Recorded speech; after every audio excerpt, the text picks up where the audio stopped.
Social media has definitely been the shakeup of this era in human history. It has been the quintessential definition of modern navel-gazing. It allows us to scroll endlessly at people's lives that look just like ours or those that we aspire to. The truth is that for all of the changes and wonder, it seems to be doing more damage than good to our psyches. If you don't believe me, then here are 15 ways social media is harming you. Welcome to Alux.com, the place where future billionaires come to get inspired. If you're not subscribed yet, you're missing out. Number 1, it robs you of quality time with yourself and others. Study after study has shown the increased time we are spending scrolling on our phones as opposed to interaction IRL with friends and family. Not only does it outright keep us from seeing and interacting with those that we love, it also prevents us from forming new and meaningful relationships. The Journal of Social and Personal Relationships ran a study asking 34 pairs of strangers to have a conversation, half in the presence of a phone or a tablet, half without. There was a huge difference in the quality of conversation and also the group's positive perception of the other person based on the phone's presence.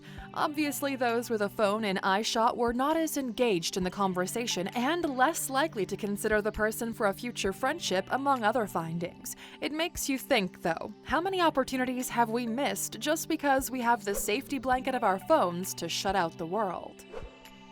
Number 2, it increases anxiety and depression. A huge amount of research has been published about the links between anxiety and social media use. One study published in the journal Computers and Human Behavior showed those using 7 or more social platforms are 3 times more likely to experience anxiety than those using fewer than 2 platforms. The link between depression and social media is a lot more complicated and often linked to the quality of interactions. There are many different ways to experience social media. It could be a place where people find their tribe and can access support. 2 studies found over 700 students found that depressive symptoms were higher among those who reported more negative interactions. Negative interactions were listed as bullying, feeling time spent on these platforms was wasted, and being exposed to a distorted view of other people's lives. It's a bit chicken and egg in some studies, though. Does social media attract and hook more anxious people in the first place? Either way, if you're experiencing anxiety or depression, you should seek out professional help and consider your social media usage and how it plays a role. Number 3, sleep is affected dramatically. It's a well-known fact that all the artificial light in modern life has disrupted our natural sleep rhythm and is inhibiting the body's production of melatonin. But even after the lights are out, we continue to stare into the blue light of our screens well into the night. This interaction with our phone and laptop is a main contributor of blue light emissions in our daily life. The bright light at bedtime completely messes with the circadian sleep rhythm, as does the obsessive checking twitch we develop as notification icons reel us back in every time we're about to put our phones down. This shot of adrenaline and endorphins gives us mental stimulation and we're awake again. More on these notification hits in just a little bit. Number 4, it makes you spend money unnecessarily. Scrolling through lavish feeds of travel, music events, and the fine dining images might not just be driving up your jealousy, but also your credit card debt. The Schwab's 2019 Modern Wealthy Survey found that 49% of millennials have been influenced by social media to spend more than they should on experiences. The Journal of Consumer Research also linked heavy social media use to higher levels of credit card debt and a higher body mass index. So not only is social media harming you by driving you into debt, it's also making you fat. Number 5, it's completely addictive. Social media is built around compulsive behaviors. It literally plays on all the flaws in our biological makeup that lead us to feeling completely hooked without realizing it. As early as 2011, Daria Kuss and Mark Griffiths from Nottingham Trent University in the UK analyzed 43 previous studies about social media addiction and concluded it is a mental health problem that may require professional treatment. Today, we already have many facilities and treatment programs available to help people free themselves from addiction, and it is a classified disorder. If you want to start to gain independence and recovery from social media, begin by disabling notification bells, buttons, and icons that keep you checking out of curiosity. It'll also mean that your attention isn't always interrupted with beeps and pings all day long. Next, try to disable or uninstall some apps from your phone so you don't have constant access everywhere you go, and you can rather engage with your physical environment and get real-life positive experiences that reinforce you instead of all the likes and shares. And if your addiction worries you or is affecting your life, then we highly encourage you to consult with a professional. Number 6. Social media interferes with obligations. While you're scrolling, your dog didn't get walked, your grades dropped, and your boss overlooked you for another promotion. Social media is sapping your time and energy and distracting you from your real-life obligations. While we love that you're dedicated to watching Alux videos as they drop, we would never want it to get in the way of you living a life that builds you toward your goals. That's why we drop one solid video a day and let you get on your merry way. Unfortunately, not all social media platforms feel the same. They unashamedly keep you scrolling for as long as humanly possible, and as soon as they feel your attention wane, they drop a notification that strings you back in again. All that time spent liking, retweeting, commenting, and copying TikTok dances isn't going to get you to billionaire status, give you a happy marriage, or tick off any items on your bucket list. Number 7. Envy, low self-esteem, and FOMO. No one has ever fallen in love with someone because they were so awesomely jealous. But one of the leading emotions that social media leaves us feeling is envy. This unattractive virtue caused what is known as the envy spiral on social media. When people feel envious about seeing someone else's travel photos, they end up posting similar images to their profile, proliferating the kind of content that made them jealous in the first place. How shit is that? But we're not talking about the kind of stuff that motivates you to work harder. Social media often makes us feel hopeless, helpless, and overwhelmed, which wreaks havoc on our self-esteem. This FOMO makes us compare our lives to these social media representations of other people's lives and feel dissatisfied with our reality, which doesn't always lead to action, but rather inaction. Number 8. You can't figure out what's real. Not only is it hard to know if people really have such huge doe eyes or if it's just a filter, but it's also a struggle to get to the bottom of fact versus fiction. Social media can have us believing some pretty trippy stuff when we go down a rabbit hole of misinformation. You might have been firm on your opinion that 5G has no link to COVID-19, but after a read of a few high school classmates' reshares of conspiracy theories, and then 2 suggested videos and what looks like a legit news article, you're signing up to burn down a cell tower in the middle of the night. Okay, so this might sound completely far-fetched for a sensible Aluxer, but the truth is, flat earthers, anti-vaxxers, and lizard shapeshifter groups all got their hold on mass followings using social media.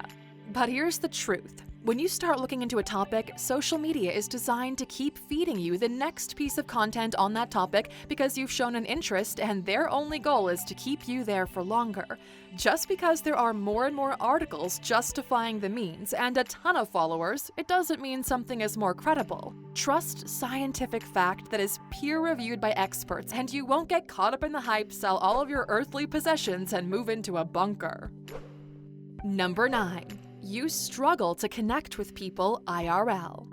There was a time in the innocent days of social media when it was still a reflection of the fun we were having in real life. Ironically, so much social media interaction has now affected our ability to really participate IRL. Being able to fire back quick one-line responses without seeing someone's emotional response on their face is creating emotionally inexperienced people. Not having to navigate a situation through to the end because you can just block someone if you share something vulnerable and it isn't well received isn't teaching us resilience or any kind of skills we need to thrive in a social society. Building relationships and connecting with people is so much more than LOLing at a cat meme or sharing one riled-up opinion about plastic straws. We forget that before we align with a tribe, there are some social nuances in real life we missed on social media platforms. So when we have to engage in a more intersectional way with people, social media hasn't equipped us to see people as a mother, woman, professional, neighbor, or single, only as someone with opposite views who we should be opposed to, when in real life there is so much more to interacting than just having aligning or opposing political views. Which brings us to the next point. Number 10. Online bullying and toxic relationships are formed.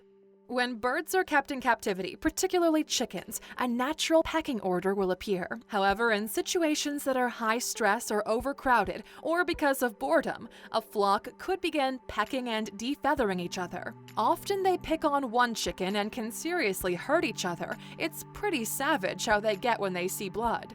Farmers do all kinds of things to stop this, from red lights to red contact lenses so the chickens can't see the blood, to putting cloth saddles on hurt chickens, to the most heinous solution, de-beaking chickens. It sounds so inhumane, but it also sounds a lot like Twitter. After a particularly savage attack, someone might be blocked or bullied into silence. Platforms add more hate filters and increase AI sensitivity, but like the farmers, they don't address the problems of stress or overcrowding, or in this case, intolerance and perhaps a breakdown of real community.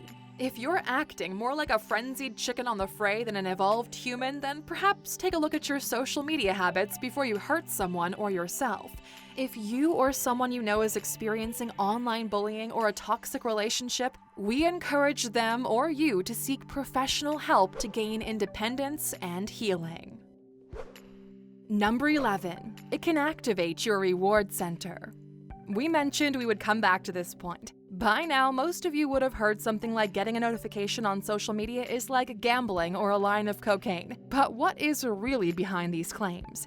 In the 1930s, psychologist B.F. Skinner first described dopamine hits that were linked to food, exercise, love, sex, gambling, and drugs, being stronger when there was a variable reward schedule. In other words, not being able to predict the positive reward because it's delivered randomly. Social media has been modeled around this human weakness and scientific discovery. Neuroscientists studying brain reactions found that positive notifications, such as a like or a share, trigger the same chemical reaction as gambling, sex, or drugs. But the real clincher is that social media addiction exploits these broken pathways in our brains, and the brain rewires itself, making our need for retweets, likes, and emoji responses insatiable, to the point it affects our mood, sense of confidence, and self-worth, and keeps us stuck in this spiral of dopamine highs and lows. Number 12. You struggle to think independently. Like with the chicken explanation, social media is creating a lot of us and them polarizing. Instead of being able to assess the facts and draw a considered or nuanced opinion, we get riled up into passionate campaigning on topics that aren't as near to us or even driving real change. Herd mentality was once known as mob mentality and is the kind of witch hunt nonsense that historical injustices like the Salem witch trials or various genocides should have taught us to avoid by now. If you find yourself getting caught up in a moment of keyboard rage or going down a rabbit hole of information that might be one-sided, take a step back and check some opposing views from trusted sources. Know yourself and your beliefs and use your intellect. As they say, check yourself before you wreck yourself. Or more importantly, your relationships and reputation. Number 13. Despite being connected, it causes loneliness. Social media isn't all the web of connectedness it makes it out to be. Just like having more or fewer options in the chocolate aisle doesn't cure our craving. Of 7,000 people from the ages of 19 to 32 surveyed by the American Journal of Preventive Medicine, those who spent the most time on social media were twice as likely to report experiencing social isolation. So although essentially being social most of the day, you're not feeling a sense of fulfilling relationships or belonging. The main reason is that time spent on social media displaces interacting face-to-face. This drives up an idealized representation of relationships with others that can't be matched in real life. It becomes a vicious cycle of sabotaging real-time relationships for glossy, fictional, constructed social posts that don't bring real fulfillment. If you're feeling lonely or isolated, we encourage you to reach out for some face-to-face help with someone you can trust or a professional. Number 14. We exercise less, becoming unhealthier and more unfit. If given the opportunity to go for a run or staying under the covers with our phones in hand, the far easier option is number 2. Imagine if you took all those additional minutes, not hours, you spend on social media every day and converted them into time spent exercising. How freaking fit and hot would you look? Your self-confidence would be overflowing. You'd feel amazing in whatever you wear and you'd look fabulous. Aluxers, ditch the phone. The moment you're about to scroll, walk up and down your stairs 10 times. Grab a skipping rope and do 20 jumps. The more you do this, the easier it becomes. Number 15. Social media is infantilizing the brain into the state of small children. What do small children love? Buzzing noises and bright lights. How many times can a child listen to the same song without getting tired of it? Think of the tantrums children have when their desires are not immediately attended to. Instant gratification is what it's all about when we are small children. Our brains become like children on social media, according to many experts. We have short attention spans. We can't empathize with people. We don't really know who we are, and we're only drawn to sensationalism. We label people with attention deficit disorder or other similar conditions. The only thing is, we're not having social interactions or conversations like we used to in the past. We don't know how to behave or socially interact with others anymore, and it shows. If we're truly honest with ourselves, we don't want to be scrolling all the time. It's draining, demotivating, and soul-destroying. So put down the phone and go out and climb a mountain and start creating meaningful relationships with yourself and others. So Aluxers, what have you done to help curb your desire to continue scrolling? Share your advice and guidance with us in the comments. We always love hearing from you. Now, you stuck with us until the end. Here's your bonus. Isn't it odd that we've all given warning signs with other addictions like gambling, smoking, drinking, or overeating, but we're not giving many warning signs when it comes to social media? Here's how to tell if you're addicted to social media. If you find yourself answering yes to most of these questions, we really implore you to seek professional help. We need you strong in mind and body and would hate to see you not happy or healthy. You're unable to focus on real life. You just want to get onto your phone and scroll. You feel ill when you're not able to get on social media. You've tried to wean yourself off of social media, but weren't able to. You've turned down invitations to rather be online. Others have highlighted their concerns and you've disagreed and argued about it. You've lied to yourself and others about how much time you spend online. Do you use social media to escape real-life problems? Again, if you've answered yes to any of these questions, we encourage you to seek some help. Thanks for watching, Aluxers. We value your support. Remember to subscribe to our channel for more videos and leave us a like if you enjoyed this one.